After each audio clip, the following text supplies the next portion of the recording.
Assalamualaikum warahmatullahi wabarakatuh. Alhamdulillahirabbil alamin wa bihi nasta'in ala umuridin waddin. Wassalatu wassalamu ala asyrofil anbiya'i wal mursalin sayyidina Muhammadi wa ala alihi washabihi wasallim ajmain amma ba'du.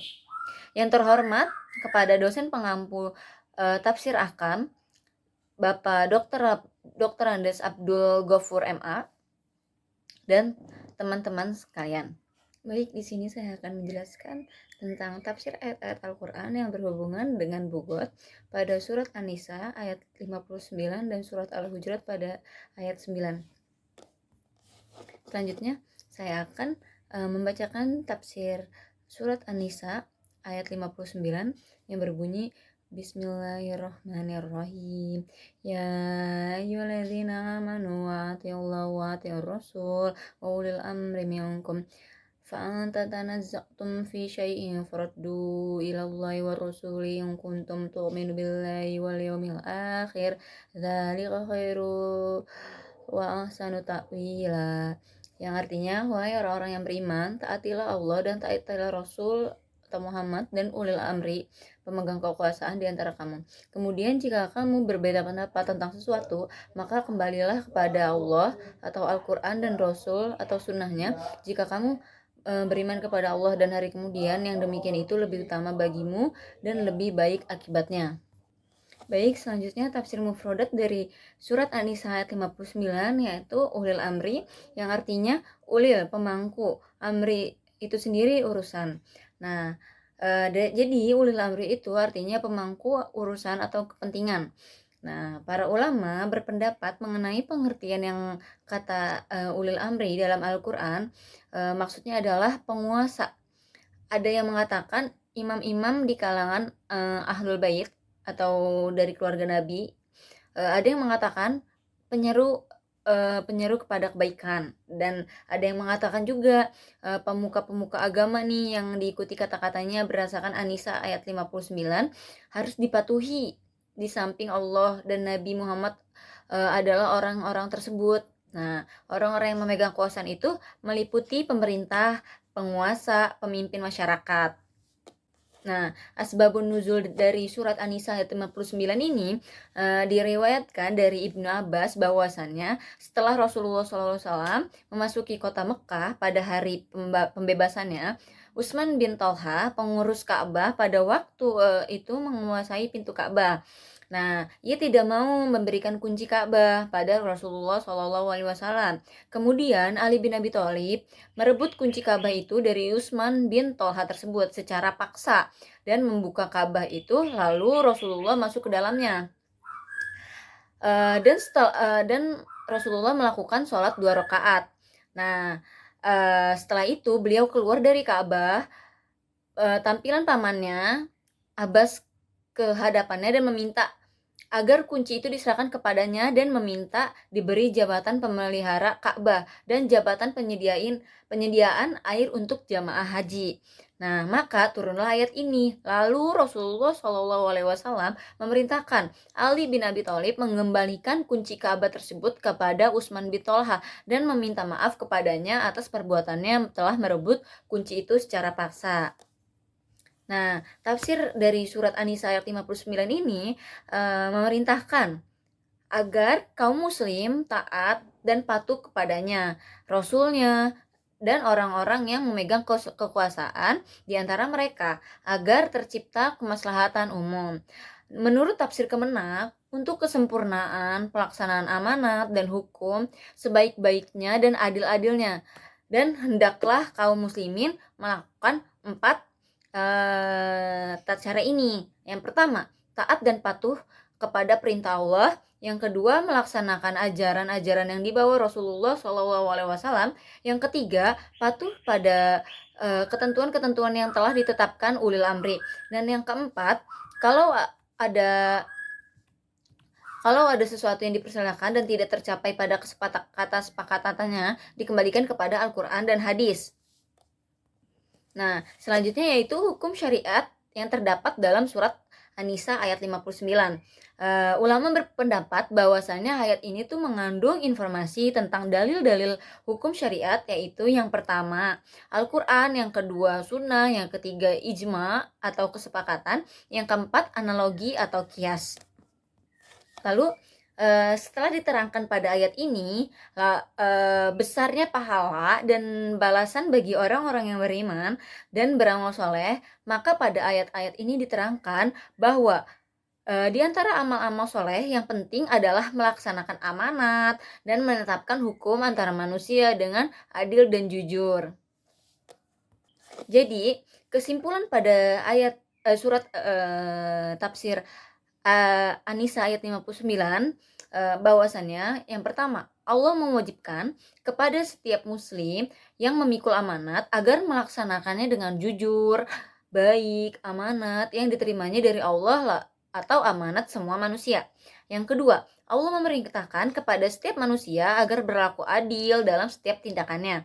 Yang ketiga, Allah memerintahkan pula kepada kaum muslimin agar menaati segala perintahnya, perintah Rasulnya, dan ketetapan yang ditetapkan ulil amri di antara mereka. Nah, yang keempat, apabila terjadi perselisihan di antara mereka, maka hendaklah diselesaikan sesuai dengan hukum Allah dan Rasulnya. Baik, selanjutnya saya akan menjelaskan tafsir tentang surat Al-Hujurat ayat 9 yang berbunyi A'udzubillahi minasyaitonirrajim. Bismillahirrahmanirrahim. Wa in ta'ifatani minal mu'minina iqtatalu fa aslihu bainahuma fa in bagat ihdahuma 'alal ukhra faqatilu allati tabtaghi hatta tafiya ila amrillah fa in fa'at fa aslihu bainahuma bil 'adli wa aqsitu innallaha yuhibbul muqsitin. Yang artinya, dan kalaulah ada dua golongan dari mereka yang beriman itu berperang, hendaklah kamu damaikan antara keduanya. Tapi kalau yang satu melanggar perjanjian terhadap yang lain, hendaklah yang melanggar perjanjian itu kamu perangi sampai surut kembali pada perintah Allah. Kalau dia telah surut, demikianlah antara keduanya menurut keadilan. Dan hendaklah kamu berlaku adil. Sesungguhnya Allah mencintai orang-orang yang berlaku adil. Selanjutnya, tafsir mufradat dari surat Al-Hujurat ayat 9, yakni ila amrillah, yang artinya menurut tafsir Kemenak, talil amrillah artinya tuh sehingga golongan itu telah kembali pada perintah Allah. Kata tafi'a di sini berbentuk mudhari dari fa'a. Kata jadinya al-fai. Kalimat yang akar katanya itu berkisar pada arti kembali, bayangan sesuatu pada sore hari disebut juga al-fai, karena bayangan tersebut kembali dari arah barat menuju arah timur.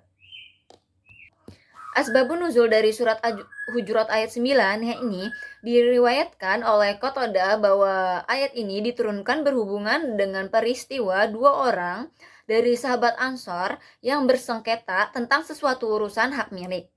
Salah seorang dari mereka berkata bahwa ia akan mengambil haknya dari yang lain dengan paksaan. Ia mengancam demikian karena banyak pengikutnya. Nah, sedangkan yang satu lagi mengajak dia supaya minta keputusan Nabi Shallallahu Alaihi Wasallam, ia tetap menolak. Sehingga perkaranya hampir menimbulkan perkelahian dengan tangan terompah, meskipun tidak sampai menggunakan senjata tajam. Nah, tafsir dari surat Al-Hujurat ayat 9 ini menurut tafsir Munir, apabila ada dua kelompok dari kaum muslimin yang saling berseteru menjadi keharusan bagi waliul amri atau pemerintah atau pemimpin untuk mendamaikan dengan memberi nasihat, mengajak kembali kepada Allah Subhanahu wa taala, memberikan bimbingan serta menghilangkan kesalahpahaman dan akar-akar penyebab penyelisihan. Nah, jika salah satu golongan yang ada melanggar dan melampaui batas terhadap golongan yang lain serta tidak mau tunduk kepada Allah Subhanahu wa taala, dan nasihat kaum muslimin harus memerangi golongan tersebut sehingga kembali kepada hukum dan perintah Allah yang berupa tidak melakukan penganiayaan.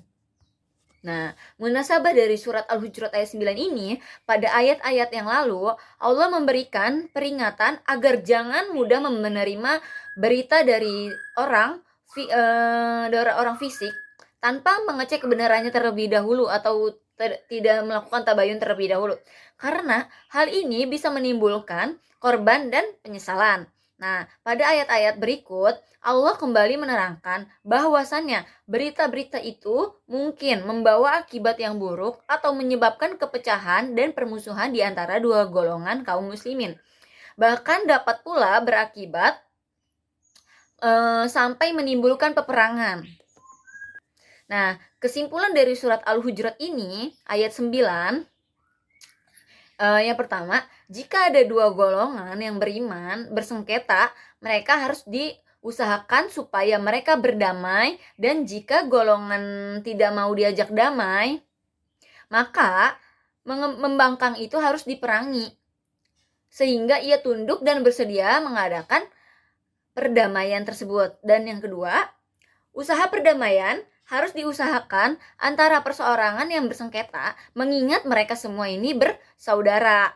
Nah, yang ketiga, semua usaha perdamaian itu harus dilandasi keadilan dan diselesaikan secara tuntas. Nah, yang keempat, kaum mukmin semuanya bersaudara dan mereka berkewajiban memelihara persaudaraan tersebut.